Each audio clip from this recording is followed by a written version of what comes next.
Hi ಎಲ್ಲೋ ನಮಸ್ಕಾರ. ವಿಷಯ ಏನಂದರೆ, ಮನೆ ಮುಂದೆ ಕಾರಿತ್ತು, ಕಾರಲ್ಲಿ ಪೆಟ್ರೋಲ್ ಇತ್ತು. ಇನ್ಯಾಕೆ ತಡ ಅಂತ ಹೇಳಿ ನಾವು ನೈಟ್ ರೈಡ್ ಸ್ಟಾರ್ಟ್ ಮಾಡಿದ್ವಿ. ಹುಡುಗರ ಜೊತೆ ನೈಟ್ ರೈಡ್ ಹೋದರೆ ಶೆಲ್ ಪೆಟ್ರೋಲ್ ಬಂಕಲ್ಲಿ ಸ್ಟಾಪ್ ಕಂಪಲ್ಸರಿ ಇದ್ದೇ ಇರುತ್ತೆ. ಯಾಕೆ ಅಂತ ಗೊತ್ತಿರೋರು ಕಮೆಂಟ್ ಸೆಕ್ಷನಲ್ಲಿ ಕಮೆಂಟ್ ಮಾಡಿ. ನನ್ನ ಫ್ರೆಂಡ್ ತಂದಿದ್ದು ರೆಡ್ ಬುಲ್ ಕುಡ್ಕೊಂಡು ಹಂಗೆ ಸ್ವಲ್ಪ ಕನ್ನಡ ಸಾಂಗ್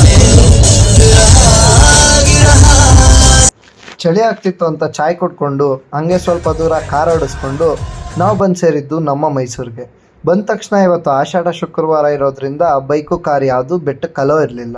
ಸರಿ ಅಂತ ಪಾರ್ಕಿಂಗ್ಗೆ ಬಂದು ಈ ಗಾಡಿಗಳು ಈ ಕಾರ್ಗಳು ನೋಡಿ ತುಂಬ ಬೆಚ್ಚ ಬಿದ್ವಿ. ಏನಪ್ಪ ಕ್ಯೂ ಇಷ್ಟುದ್ದ ಇದೆ ಎಲ್ಲ ದರ್ಶನಕ್ಕೆ ಅಂತ ನೀವು ಅಂದ್ಕೊಂಡ್ರೆ ಅಲ್ಲ, ಎಲ್ಲ ಜನ ಕಾಯ್ತಾ ಇರೋದು ಬಸ್ಗಾಗಿ. ಕಾರಲ್ಲೇ ಓಡಾಡೋದಲ್ವಾ ಅಂತ ಹೇಳಿ ಜಾಕೆಟು ಸ್ವೆಟರು ಏನೂ ತರದೇ ಇರೋ ನನ್ನ ಪರಿಸ್ಥಿತಿ ಚಳಿಗೆ ಒದ್ದಾಡೋದನ್ನ ನೋಡಿ ನನಗೆ ಅಯ್ಯೋ ಅನ್ನಿಸ್ತು.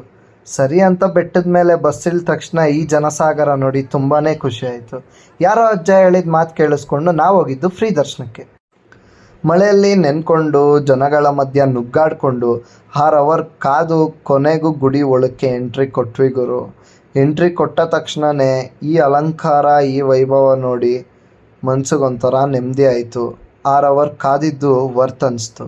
ಹಾಗೆ ಚಾಮುಂಡಿ ತಾಯಿ ದರ್ಶನ ಮಾಡಿಕೊಂಡು ಆಚೆ ಬರೋಷ್ಟರಲ್ಲೇ ಮಳೆ ಒಂಚೂರು ನಿಂತಿರಲಿಲ್ಲ. ಅದೇ ಮಳೆಯಲ್ಲೇ ಒಂದೆರಡು ಫೋಟೋ ತಗೊಂಡು ಒಂದು ಸ್ನ್ಯಾಪ್ ತೆಗೆದು ಬೆಟ್ಟದ ಕೆಳಗೆ ಇಳಿದು ನಾವು ಬಂದಿತ್ತು ಹನುಮಂತು ಮೆಸ್ಗೆ. ಹಿಂದೆ ಇದ್ದಿದ್ದು ಡಿ ಬಾಸ್ ಫೋಟೋ ನೋಡಿ ಒಂದು ಕಡೆ ಖುಷಿ ಆಯಿತು, ಇನ್ನೊಂದು ಕಡೆ ಬೇಜಾರಾಯಿತು. ಇಲ್ಲಿ ಮುಗಿಸ್ಕೊಂಡು ನಾವು ನೆಕ್ಸ್ಟ್ ಹೋಗಿದ್ದು ಒಂದು ಕ್ರೇಜಿ ಜಾಗಕ್ಕೆ. ಯಾವುದು ಅಂತ ಗೊತ್ತಾಗಬೇಕು ಅಂದರೆ ಪಾರ್ಟ್ 2ಗೆ ವೆಯ್ಟ್ ಮಾಡಿ. ಈ ವ್ಲಾಗ್ ಹೆಂಗಿತ್ತು ಅಂತ ಕಮೆಂಟ್ ಸೆಕ್ಷನಲ್ಲಿ ತಿಳಿಸಿ. ಇನ್ನಷ್ಟು ಕಂಟೆಂಟ್ಗಾಗಿ ಫಾಲೋ ಮಾಡಿ, ಸಬ್ಸ್ಕ್ರೈಬ್ ಮಾಡಿ. Thank you.